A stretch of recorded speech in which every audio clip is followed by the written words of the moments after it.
Everyone and welcome to हरमाया classes. हमारा आज का टॉपिक है सरकारी बजट। बजट शब्द का अर्थ क्या होता है? जब बजट शब्द का अर्थ है कि हमारी जो इनकम जनरेट हो रही है, हमारी आय है, और उस आय को जो हम व्यय करते हैं उस आय के आधार पर उनका एक ब्यौरा बनाना। बजट शब्द को लिया गया है एक फ्रेंच वर्ड से जिसे हम बजट कहते हैं। बजट का मतलब होता है लिटिल बैग। लिटिल बैग मतलब छोटा थैला। इसीलिए ट्रेडिशन भी है कि लोकसभा में जब हमारे वित्त मंत्री, फाइनेंस मिनिस्टर बजट को प्रस्तुत करने जाते हैं तो उसे चमड़े के ब्रीफ केस में, लेदर ब्रीफ केस में लेके जाते हैं। आर्टिकल 112 में, ये हमारा जो संविधान है उसके आर्टिकल 112 में बजट के बारे में इंफॉर्मेशन दी गई है कि बजट क्या होता है। तो इस आर्टिकल के अनुसार एक वित्तीय वर्ष में सरकार की अनुमानित प्राप्तियों और सरकार के अनुमानित व्यय का लेखा जोखा बजट होता है। हम उसको लिख के डेफिनेशन यहां मैं लिख भी देती हूं। बजट सरकार, तो हमारे संविधान में बजट की डेफिनेशन दी गई है। बजट सरकार की वार्षिक आय तथा व्यय का ऐसा ब्यौरा है जो आगामी वित्त वर्ष के अनुमानों को प्रकट करता है। तो इसमें दो चीजें हमें ध्यान में रखनी है। एक तो अनुमान है, दैट मीन्स ये जो आय और व्यय दिए गए हैं बजट में, ये एक्चुअल वैल्यूज नहीं होती हैं, बल्कि अगले वर्ष कितनी आय प्राप्त होगी सरकार को और सरकार को अगले वर्ष कितना खर्चा करना है इसका पहले से ही अनुमान लगाया है। ये चीजें एक्चुअल में अभी तक हुई नहीं, अगले वर्ष होने वाली है, हम इसका पूर्वानुमान लगाते हैं। दूसरी चीज, ये आगामी वित्त वर्ष हमारे देश में जो है वो 1 अप्रैल से स्टार्ट होता है, जो अगले वर्ष के 31 मार्च पे खत्म होता है। दो तरीके के वर्ष होते हैं। एक होता है कैलेंडर वर्ष जो 1 जनवरी से 31 दिसंबर तक होता है, जिसको हम एक साल नॉर्मली बोलते हैं, और दूसरा है वित्त वर्ष या फाइनेंशियल ईयर या फिस्कल ईयर। ये 1 अप्रैल से 31 मार्च तक होता है। तो जितने भी हम वित्तीय काम करते हैं वो सारे इस टाइम पीरियड में ही होते हैं। तो जो सरकार बजट प्रस्तुत करती है वो आगामी वित्त वर्ष का होता है, और क्या कौन सी डिटेल्स दी जाती है, वो अनुमानित आय और व्यय का ब्यौरा होती है। अब बजट जो है सरकार के तीनों स्तरों पर प्रस्तुत किया जाता है। देखिए, हमारे देश में केंद्र सरकार भी है, राज्य सरकारें भी हैं, और लोकल गवर्नमेंट यानी स्थानीय सरकारें भी होती हैं।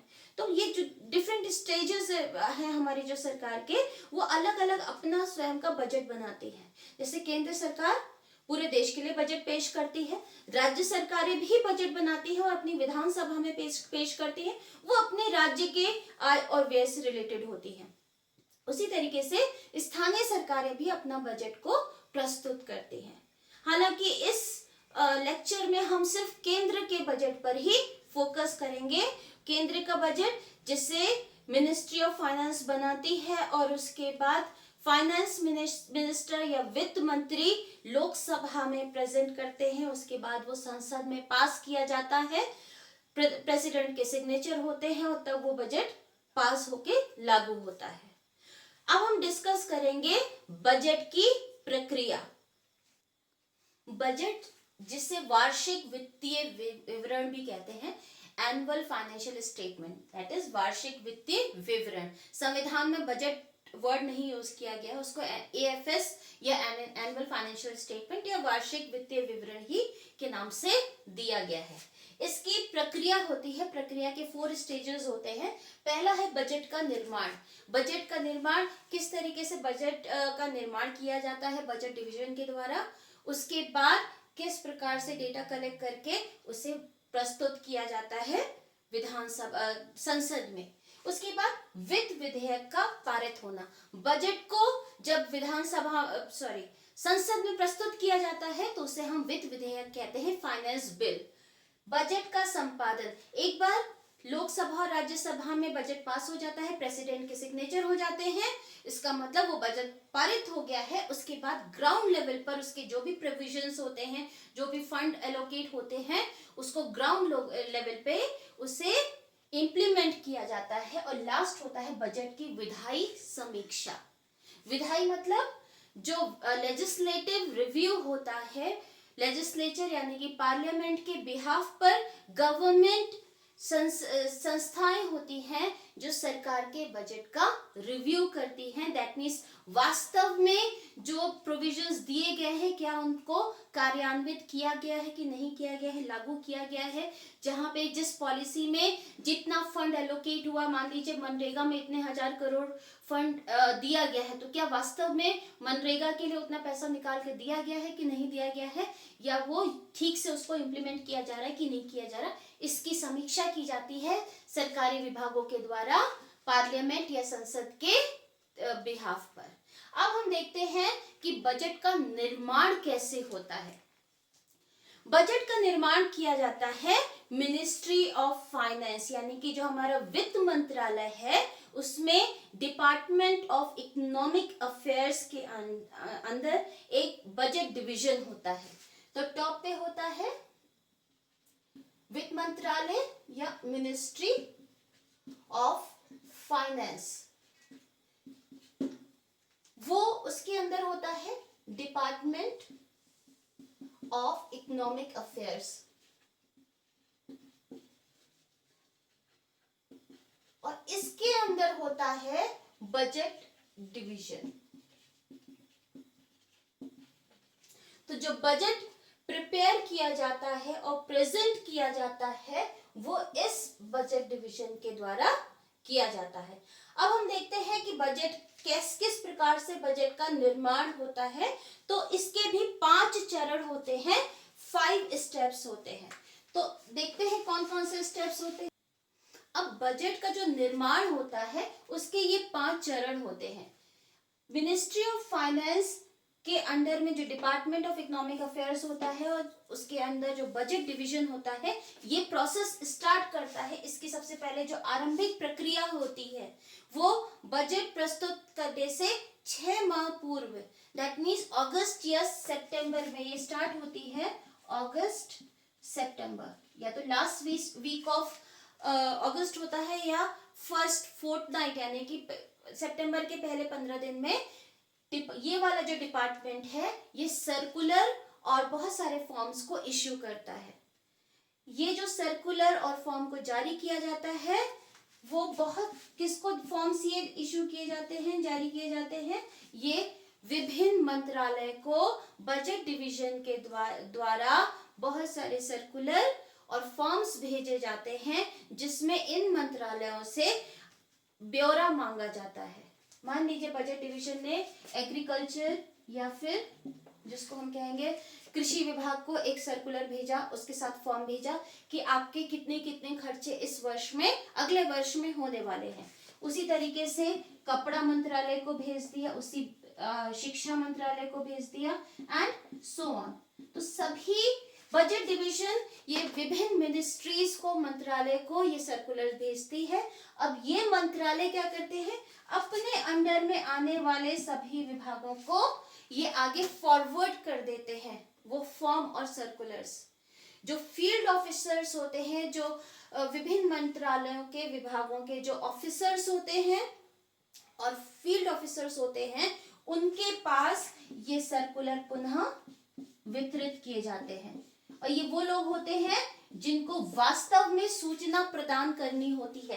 ये काम क्या किया जा रहा है, सूचना मांगी जा रही है बजट डिवीजन से जिससे वो बजट को बना सके।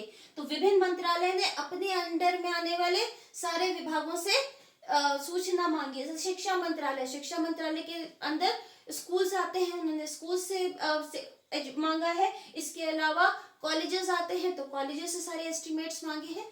ये जो इंफॉर्मेशन दी जाती है इसमें 3 तरीके की इंफॉर्मेशन मांगी जाती है। आप अगर बजट वैसे भी देखें कोई भी, तो उसमें 3 तरीके की, एक बीई होता है, एक आरई होता है, तीसरा एई होता है। बीई को बोलते हैं बजट एस्टिमेट्स। बजट एस्टिमेट आगामी वर्ष, जैसे इस समय चल रहा है हमारा 2020, तो हमारा जो फाइनेंशियल ईयर इस समय चल रहा है 2020-2021। अब हम जो बजट बनाएंगे सरकार, इस समय सितंबर चल रहा है, इसका मतलब सरकार के विभागों के पास ये फॉर्म्स ऑलरेडी आ चुके हैं। अब सरकार के विभाग जो इन्फॉर्मेशन देंगे बजटरी एस्टिमेट्स, वो अगले वित्तीय वर्ष के देंगे। जो अगला वित्तीय वर्ष इस समय क्या होगा, 2021 और 22 के बारे में देंगे कि उनके विभाग को कितने फंड की जरूरत है, कितना खर्चा उनके विभाग में आएगा। दूसरे तरीके की इंफॉर्मेशन जो उन्हें देनी होती है, इसे कहते हैं रिवाइज्ड एस्टिमेट्स।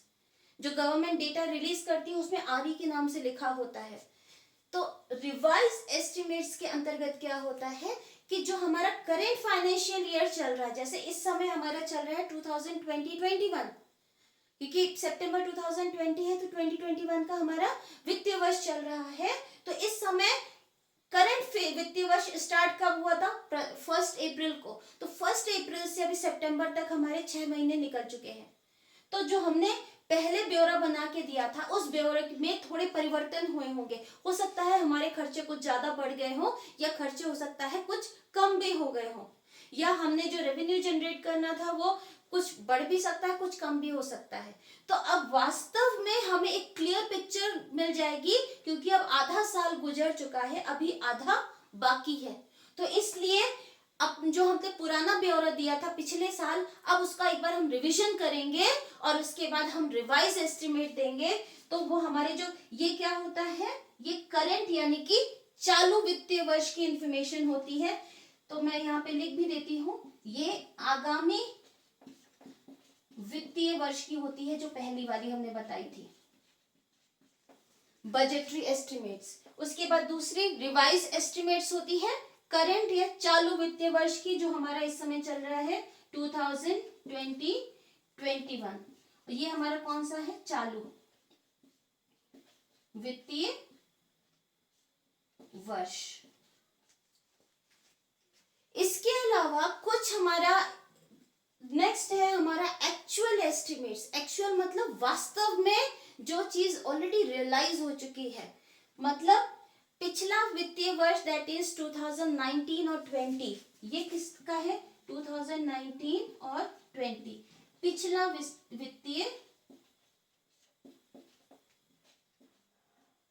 वित्तीय वर्ष। इसका मतलब अब तीसरा इंफॉर्मेशन जो ये लोग फील्ड ऑफिसर्स बनाते हैं रिपोर्ट में, वो एक्चुअल एस्टिमेट्स होते हैं। दैट मीन्स जो वित्तीय वर्ष खत्म हो चुका है, अब उसमें जितना भी खर्चा होना था वो खर्चा हो चुका है। तब हमारे पास एक्चुअल फिगर आ जाएगी कि हाँ वास्तव में इस वित्तीय वर्ष में 2019-20 जो 31 मार्च को खत्म हो चुका है, उसमें कितना खर्चा इस विभाग के द्वारा किया गया है। क्योंकि अभी तो हम अगले साल का अनुमान लगाते हैं, हम भी अपनी फैमिली इनकम में इनकम और एक्सपेंडिचर का ब्यौरा बनाते हैं, और हो सकता है हमारे एक्सपेंडिचर बढ़ जाए, किसी चीज की कीमत बढ़ जाए, हमारे व्यय बढ़ जाते हैं। घर में कभी प्याज की कीमत बढ़ गई, कभी खाने के कुछ पदार्थों की कीमत बढ़ गई, हमारे जो हमने पहले अपना बजट बनाया था वो चेंज हो जाता है। तो उसी तरीके से हमने जो आगामी जो हमने पिछला वित्तीय वर्ष हमने जो पहले अनुमान लगाया था, उसमें कुछ परिवर्तन हुए होंगे। वास्तव में अब जो वैल्यूज आएंगी वो करेक्ट वैल्यूज आएंगी, क्योंकि ये वैल्यू ऑलरेडी रियलाइज हो चुकी है। तो फिर अब हमने क्या किया, बजट डिवीजन ने सर्कुलर और फॉर्म्स भेजे, उन्होंने विभिन्न मंत्रालयों को भेजे, मंत्रालय ने अपने नीचे जो विभाग हैं उन विभागों को भेजे, और विभाग ने जो एक्चुअल फील्ड ऑफिसर्स वहां काम कर रहे हैं उन्होंने डेटा को कलेक्ट किया। 3 तरीके के डेटा कलेक्ट किए जाते हैं, आगामी वित्त वर्ष के, चालू वित्त वर्ष के और पिछले वित्त वर्ष के 3 तरीके के डेटा को कलेक्ट किया, सूचना कलेक्ट की। अब एक बार जब सूचना कलेक्ट हो जाती है, यानी कि आंकड़ों का संग्रह, इन्होंने तो ये फॉर्म भरा, नेक्स्ट स्टेप होता है हमारा आंकड़ों का संग्रह करना। ये जो इंफॉर्मेशन गई है, ये इंफॉर्मेशन सबसे पहले इसकी स्क्रूटनी की जाती है, इनकी चेकिंग की जाती है, क्या जितना खर्चा ये बता रहे हैं। पुरानी वाली देखिए, रिवाइज और एक्चुअल तो एक इंफॉर्मेशन जैसी, उस पर ज्यादा चर्चा नहीं होती। जो बजटरी एस्टिमेट है, जो हम आने वाले वर्ष के लिए जो हम सरकार से पैसे मांगे जा रहे हैं, तो उसकी स्क्रूटनी होती है। विभाग के सबसे पहले जो उच्च अधिकारी होते हैं, टॉप ऑफिशियल्स होते हैं, वो चेक करते हैं कि जो डेटा हमारे डिपार्टमेंट के द्वारा दिया जा रहा है वास्तव में वो सही है कि नहीं है। यानी कि विभाग के जो टॉप ऑफिसर्स हैं, इन्होंने पहले इसके बारे में चेक किया, ये हमारी जो इन्फॉर्मेशन दी, इतना पैसा मांगा जा रहा है, वो वास्तव में देना भी चाहिए कि नहीं देना चाहिए, ऐसा तो नहीं बहुत ज्यादा मांग रहे हैं, या हो सकता है कोई इन्फॉर्मेशन इनकरेक्ट तो नहीं है। तो यहाँ स्क्रूटनी हुई। उसके बाद इस मिनिस्ट्री में, जैसे मान लीजिए हम एग्रीकल्चर की बात कर रहे हैं, इनके विभागों ने इन्फॉर्मेशन दे दी, इनके ऑफिसर्स ने चेक कर लिया, चेक करके इन्फॉर्मेशन आगे फॉरवर्ड कर दी। आगे एग्रीकल्चर मिनिस्ट्री में क्या करेंगे, इसको फिर से स्क्रूटनाइज करेंगे, इसकी फिर से चेकिंग करेंगे कि जो इन्फॉर्मेशन हमारे विभागों से आई है, इतने सारे विभागों से, क्या वास्तव में वो इन्फॉर्मेशन फीजिबल है कि नहीं है, इतना पैसा देना चाहिए कि नहीं देना चाहिए, उसकी वो चेकिंग करेंगे। फिर अगर मिनिस्ट्री को सही लगता है कि हम हमारे विभागों ने सही दी है, या वो उसको अप्रूव करके फिर उसको आगे फाइनेंस मिनिस्ट्री के पास भेज देंगे, बजट डिवीजन के पास, मिनिस्ट्री ऑफ फाइनेंस या वित्त मंत्रालय के पास ये इन्फॉर्मेशन चली जाएगी। अब यहाँ पे दोबारा से चेकिंग होगी। देखिए 3 स्तर पर हो रही है। पहले स्तर पे हमने यहाँ पे की चेकिंग, अब दूसरे स्तर पर मंत्रालय ने चेकिंग की, और तीसरे स्तर पर अब फाइनेंस मिनिस्ट्री में भी इसकी चेकिंग दोबारा से की जाएगी। अब वो देखेंगे कि वास्तव में हमारे पास जितने रिसोर्सेज हैं और जो हमारी अर्थव्यवस्था की स्थिति है, उसके अकॉर्डिंग ये जो हमारी इंफॉर्मेशन इन्होंने दी है, जो डिमांड रखी है फंड्स की, वो वास्तव में सही है कि नहीं है। तो यहाँ पर आंकड़ों के संग्रह में क्या होगा, जो तीनों स्तर पर स्क्रूटनी की गई है, और उसके बाद बजट डिवीजन इसमें क्या करता है, आंकड़ों को अगर उन्हें सही लगता है तो फंड्स को एलोकेट करता है कि हाँ, कृषि मंत्रालय के लिए इतना फंड, इतना पैसा रख दिया गया है, लेबर एंड एम्प्लॉयमेंट के लिए इतने बजट की आवश्यकता है, इतना धन अलग रखा जाएगा, इतना धन अलग अलग मिनिस्ट्रीज को दिया जाएगा। और इसी स्टेज पर अगर विभिन्न मंत्रालयों के बीच में कभी कोई विवाद उत्पन्न होता है किसी भी फंड को लेके, इन दैट केस जो फाइनेंस मिनिस्ट्री है वो कंसल्ट करती है प्राइम मिनिस्टर को और कैबिनेट को, और प्राइम मिनिस्टर और कैबिनेट जो भी अंतिम फैसला देता है वही अंतिम फैसला माना जाता है। तो अब क्या हुआ, इंफॉर्मेशन कलेक्ट कर दी गई, इंफॉर्मेशन को चेक कर लिया गया, और उसके बाद रिसोर्सेज को एलोकेट किया गया। पहला काम इन्होंने ये किया कि हमने जितने भी व्यय हैं यहाँ पे आंकड़ों के संग्रह में, इन्होंने सबसे पहले व्यय का ब्यौरा लिया, और न सिर्फ व्यय का, बजट, ये जो डिपार्टमेंट होता है बजट डिवीजन, उसके बाद आय का ब्यौरा भी लेते हैं।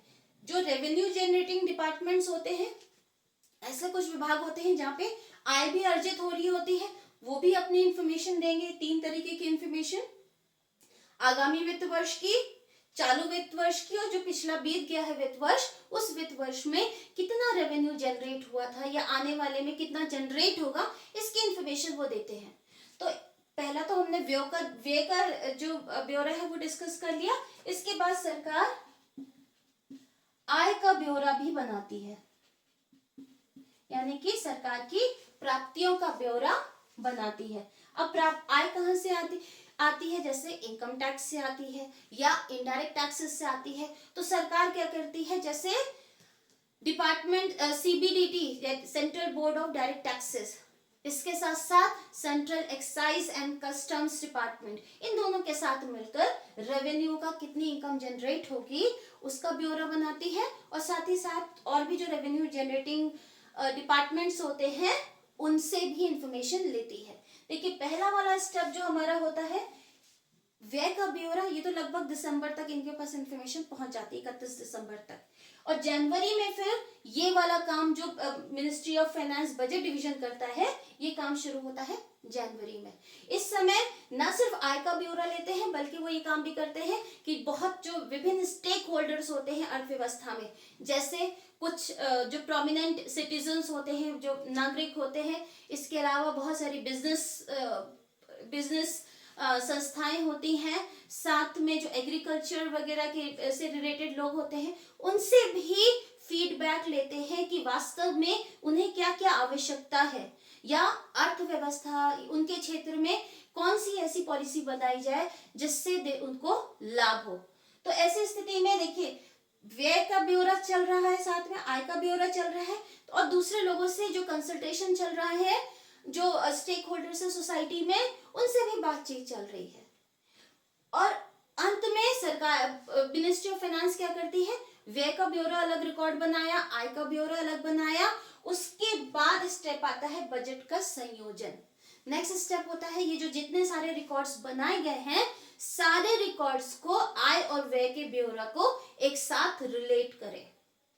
तो बजट को कंपोज किया जाता है, उसको बनाया जाता है आय और व्यय दोनों को जोड़कर।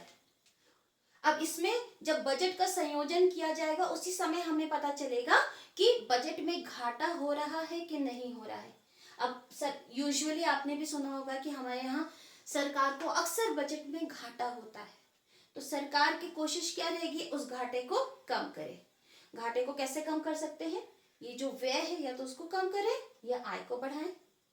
तो ऐसी स्थिति में सरकार इस घाटे को कम करने के लिए कोशिश करती है कि किस तरीके से कम किया जाए।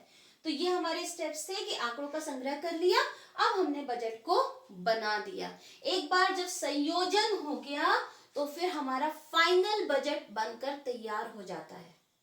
ये क्या हुआ, हमारा जो बजट का डॉक्यूमेंट है, जितना फाइनल सारी पॉलिसी मेकिंग है, फंड एलोकेशन, वो हमारा कंप्लीट बजट तैयार हो गया। और जब बजट तैयार हो गया, उसके बाद बजट की प्रिंटिंग भी। अब जब हमारा बजट बनकर तैयार हो गया है, फाइनल बजट, जो संयोजन का मतलब है कि हमारा बजट बनकर तैयार हो गया है, फाइनल तैयार। अब ये बजट बनने के बाद इसकी प्रिंटिंग की जाती है। प्रिंटिंग कौन करता है, वित्त मंत्रालय में ही इसकी प्रिंटिंग होती है। और प्रिंटिंग के जो आरंभ होता है वो एक हलवा सेरेमनी से होता है।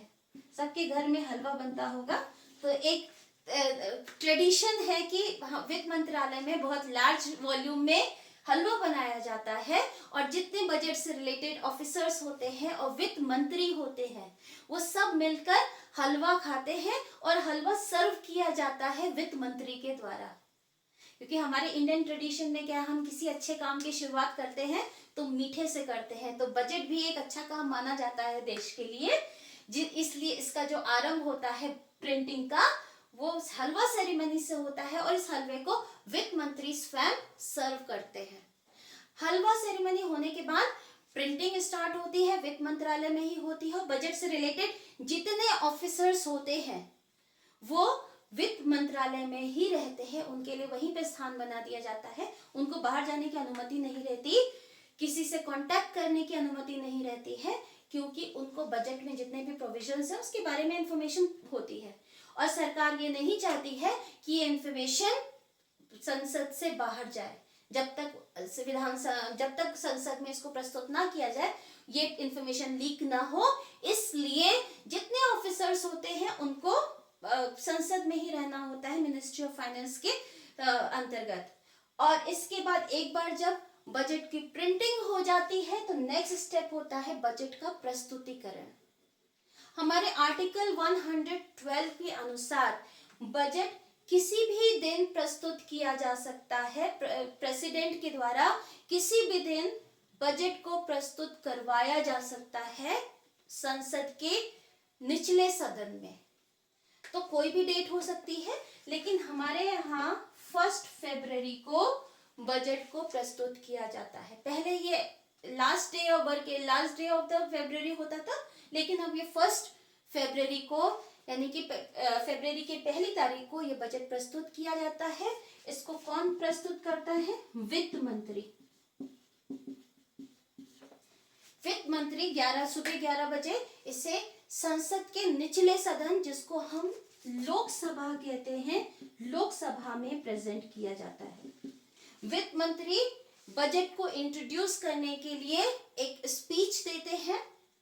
यूजुअली अगर आप देखते होंगे तो वो स्पीच का लाइव प्रसारण होता है, हम सब लोग बैठ के सुनते हैं कि क्या क्या पॉलिसीज की हैं। स्पेशली हम लोगों का ध्यान रहता है आयकर पर, कि टैक्स में रिबेट बढ़ाई है कि नहीं बढ़ाई है। तो लोकसभा में तो प्रस्तुत किया जाता है फाइनेंस मिनिस्टर की स्पीच के द्वारा। जब स्पीच खत्म हो जाती है फाइनेंस मिनिस्टर की, उसके बाद राज्यसभा में, अभी तक क्या हो रहा था, कहां पे हो रहा था, लोकसभा में हो रहा था। स्पीच खत्म होने के बाद राज्यसभा में भी बजट को प्रस्तुत किया जाता है, वहां पे रखा जाता है, और बजट की कॉपीज जितने भी संसद सदस्य होते हैं उन सभी को बजट की कॉपीज दी जाती है। और उस दिन के लिए फिर वो जो संसद का जो डे होता है वो समाप्त कर दिया जाता है, एडजर्न किया जाता है। फिर उसके बाद बजट में डिस्कशंस शुरू होते हैं। तो ये हमने जो पहले बजट के जो 4 स्टेजेस पढ़े थे, उसमें पहला स्टेज क्या था, बजट का निर्माण या फॉर्मुलेशन ऑफ बजट, इसके बारे में हमने देख लिया। अब हम सेकंड देखेंगे, नेक्स्ट स्टेप हमारा होता है कि बजट किस प्रकार से पारित किया जाता है, वो देखते हैं।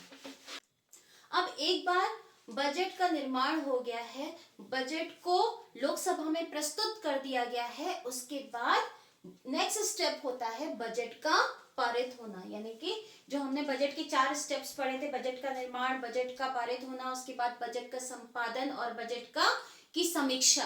तो अब सेकेंड स्टेप है बजट का पारित होना।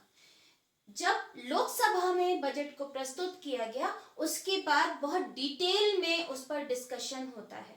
बजट के जो अलग अलग प्रावधान होते हैं, प्रोविजंस होते हैं, उन पर लोकसभा के सदस्य, क्योंकि लोकसभा में प्रस्तुत किया था, लोकसभा के सभी सदस्य मिलकर, चाहे वो सरकार की तरफ से हो चाहे ऑपोजिशन के हो, सब मिलकर डिस्कशन करते हैं।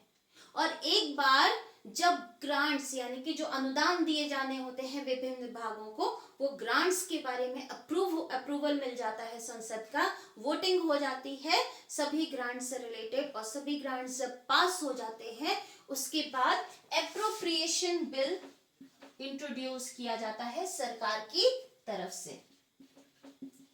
एप्रोप्रिएशन बिल, एप्रोप्रिएशन बिल क्या होता है, एप्रोप्रिएशन विधेयक जो होता है, उससे सरकार को ये अधिकार मिल जाता है, गवर्नमेंट को, सरकार को ये अधिकार मिल जाता है कि वो कंसोलिडेटेड फंड ऑफ इंडिया, मैं शॉर्ट में लिख रही हूँ CFI, consolidated fund of India से पैसे को निकालने की अनुमति मिल जाती है।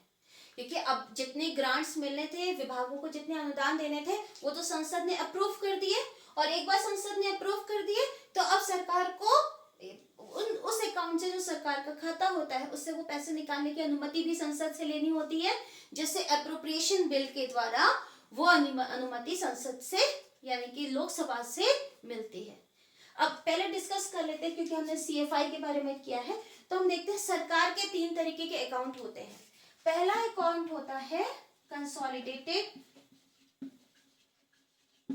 फंड ऑफ इंडिया, दूसरा होता है कॉन्टिजेंसी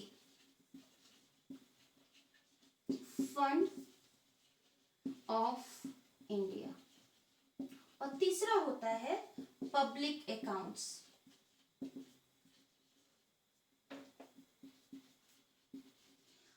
ये जो एप्रोप्रिएशन बिल पास होता है, ये कंसोलिडेटेड फंड ऑफ इंडिया के लिए पास होता है, ये जो पैसे निकालने होते हैं इससे होता है। तो कंसोलिडेटेड फंड ऑफ इंडिया क्या होता है, सरकार की जितनी भी रिसीट्स होती हैं, सरकार की जितनी आय होती है, वो इसी फंड में आती है, जहां चाहे वो टैक्स से आती है, चाहे नॉन टैक्स यानी कि सरकार के जो प्रत्यक्ष कर, अप्रत्यक्ष कर है, या गैर कर जो प्राप्तियां होती हैं, जैसे अनुदान हो गया, लाभ हो गया, या अन्य किसी भी प्रकार की सरकार की प्राप्तियां होती हैं, वो इस अकाउंट में आती है। या सरकार ने कहीं से अगर लोन भी लिया है, चाहे वो विदेश से लोन लिया हो, चाहे कहीं से भी लोन लिया हो, वो प्राप्तियां भी इसके अंदर आती हैं। ये सरकार को लोन की वापसी भी हुई, सरकार ने किसी को लोन दिया है और सरकार को, केंद्र सरकार को वो लोन वापस मिल गया, तो भी वो अमाउंट इसी के अंदर आता है। तो सरकार को जहां से भी प्राप्ति होती, मैंने आय लिखा है, इनफैक्ट आप सरकार को प्राप्ति लिख सकते हैं, ये ज्यादा करेक्ट वर्ड होगा कि आय भी प्लस अन्य प्रकार की प्राप्तियां, चाहे वो लोन से हो या किसी अन्य सोर्स से, वो इसमें आती है। उसी तरीके से सरकार के खर्चे भी जितने होते हैं वो सारे खर्चे, सारे व्यय भी सरकार के इसी अकाउंट से किए जाते हैं। और इस अकाउंट से पैसे निकालने के लिए सरकार को संसद की पहले से अनुमति लेनी होती है। एक बार संसद की अनुमति मिल जाती है उसके बाद ही पैसे निकाले जा सकते हैं व्यय के लिए। दूसरी तरीके का अकाउंट होता है कॉन्टिजेंसी फंड ऑफ इंडिया। इसके अंदर कोई अगर हमें अचानक कोई खर्चा सरकार का आ जाता है तो सरकार इससे पैसे निकाल सकती है। प्रेसिडेंट जैसे चाहे इसमें से पैसे निकलवा सकते हैं, लेकिन बाद में पार्लियामेंट या संसद में इसको पारित होना होता है। जैसे कंसोलिडेटेड फंड में तो पहले हमें अनुमति चाहिए तब हमें पैसे मिलेंगे। इसमें क्या है, हम पहले पैसे निकाल लेंगे, अनुमति हम बाद में लेंगे। और बाद में जब हमने पैसे निकाल लिए, बाद में अनुमति मिल गई तो फिर सीएफआई से ही पैसे निकाल के इसमें वापस जो पैसे बाहर निकाले गए हैं उसको फिर से वापस डाल दिए जाते हैं। तीसरा होता है पब्लिक अकाउंट्स। यूजुअली इसमें जो पब्लिक की छोटे सेविंग, जैसे एनएससी की सेविंग हो गई है, या हमारे प्रोविडेंट फंड के पैसे जमा होते हैं, या अन्य किसी भी तरीके के पब्लिक के फंड्स होते हैं जो कंसोलिडेटेड फंड में नहीं इंक्लूड होते हैं, वो सारे इसमें इंक्लूड होते हैं। तो सरकार का जो बेसिकली मेन अकाउंट होता है वो कंसोलिडेटेड फंड ऑफ इंडिया होता है। और इसीलिए इस फंड से एक बार बजट पारित होना, मतलब जब से पहले बजट पे डिस्कशन हो जाते हैं, ग्रांट्स या अनुदान अप्रूव हो जाते हैं, तब ये बिल इसलिए इंट्रोड्यूस किया जाता है कि अब सरकार को संसद से अनुमति लेनी होती है कि वो जो व्यय करेगी उसके लिए पैसे यहाँ से निकाल सके। एक बार एप्रोप्रिएशन बिल इंट्रोड्यूस हुआ, अब सरकार ने क्या किया, इस बिल को सबसे पहले क्या किया, एप्रोप्रिएशन बिल को पहले इसमें क्या करते हैं, संसद में प्रस्तुत करते हैं। प्रस्तुत करने के बाद इस बिल पर चर्चा होती है और चर्चा होने के बाद ये बिल पास हो जाता है या फिर इनफैक्ट पारित हो जाता है। एक बार हमारा एप्रोप्रिएशन बिल प्रस्तुत हुआ, उस पर चर्चा हुई, उसको पारित कर दिया गया, उसके बाद वित्त विधेयक या जिसको बोलेंगे वित्त विधेयक, इंग्लिश में इसको हम बोलते हैं फाइनेंस बिल, ये होता है हमारा मेन बजट। एक बार पैसे निकालने की अनुमति मिल गई, उसके बाद मेन बजट पर चर्चा की जाती है। वित्त विधेयक की जितने प्रोविजंस होते हैं सब पर चर्चा की जाती है और उस चर्चा करने के बाद अगर कुछ अमेंडमेंट या संशोधन की आवश्यकता है तो उस पर भी चर्चा की जाती है, और अगर संशोधन की आवश्यकता नहीं है तो लोकसभा इस बिल को पास कर देती है, पारित कर देती है। एक बार फाइनेंस बिल या बजट हमारा लोकसभा में पारित हो जाता है, उसके बाद इस बजट को भेजा जाता है। उसके बाद नेक्स्ट स्टेप होता है हमारा वित्त विधेयक और प्लस एप्रोप्रिएशन बिल। मैंने शॉर्ट में लिखा है, ये वही वाली चीज है, यहाँ पे एप्रोप्रिएशन बिल। ये दोनों ही डॉक्यूमेंट्स, ये दोनों ही बिल या विधेयक को भेजा जाता है राज्यसभा में। अभी तक तो जितना काम हो रहा था वो लोकसभा में हो रहा था, प्रस्तुत भी लोकसभा में हुआ, डिस्कशन भी लोकसभा में हुआ, पारित भी लोकसभा में हुआ। अब ये वित्त विधेयक यानी कि मेन बजट डॉक्यूमेंट और एप्रोप्रिएशन बिल यानी कि जिस पैसे निकालने की अनुमति के लिए जो बिल पारित हुआ, ये दोनों ही राज्यसभा में भेजे जाते हैं। राज्यसभा में फिर इन पर डिस्कशन होता है और 14 दिन के अंदर राज्यसभा को इसे वापस भेजना होता है, या तो संशोधन के साथ भेजें और अगर संशोधन नहीं है तो बिना संशोधन के ही इसको भेजें, लेकिन 14 दिन में राज्यसभा को इसे पास करके भेजना होता है। राज्यसभा के पास ये अधिकार नहीं होता कि इसको कैंसिल कर दे या इसको अप्रूव ना करे, इसका अधिकार नहीं होता है। राज्यसभा को पास करके भेजना ही होता है, 14 दिन का समय होता है। एक बार राज्यसभा में ये पारित हो गया ये बिल, यानी कि हमारे संसद के दोनों सदनों से पारित हो गया, हमारा लोकसभा प्लस राज्यसभा, यहाँ पे जब एक बार हमारे दोनों बिल पास हो गए तो ये बिल जाते हैं प्रेसिडेंट के पास। और उसके बाद इस पर प्रेसिडेंट के सिग्नेचर होते हैं। प्रेसिडेंट के पास भी अथॉरिटी नहीं होती कि वो उसको मना कर सके, उसे साइन करना ही होता है। अगर संशोधन कुछ करवाना है तो वो सजेशन दे सकते हैं, लेकिन मना करने की अथॉरिटी नहीं होती। प्रेसिडेंट ने एक बार इस बिल पर साइन कर दिए, फाइनेंस बिल पर, उसके बाद हमारा बजट पारित हो जाता है, यानी कि बजट अब लागू करने के स्टेप पर आ गया। एक बार बजट हमारा जब पारित हो गया है, उसके बाद बजट को इंप्लीमेंट किया जाता है। थर्ड स्टेप आता है हमारा बजट का संपादन। दैट मीन्स अब बजट के सारे प्रोविजंस तो अप्रूव हो गए, खर्चे भी अप्रूव हो गए। अब विभिन्न मंत्रालयों के पास फंड्स एलोकेट कर दिए जाते हैं, उनको पैसे दे दिए जाते हैं, और मंत्रालय फिर अपने विभागों में पैसों को वितरित करके फिर जैसे देश का जो नॉर्मल व्यवस्था चलनी होती, नॉर्मल एडमिनिस्ट्रेशन का जो काम होता है, वो फिर आरंभ हो जाता है। यानी कि बजट का संपादन, जो उसकी प्रोविजंस होते हैं, उसको पूरे कंट्री में उसको अप्लाई किया जाता है।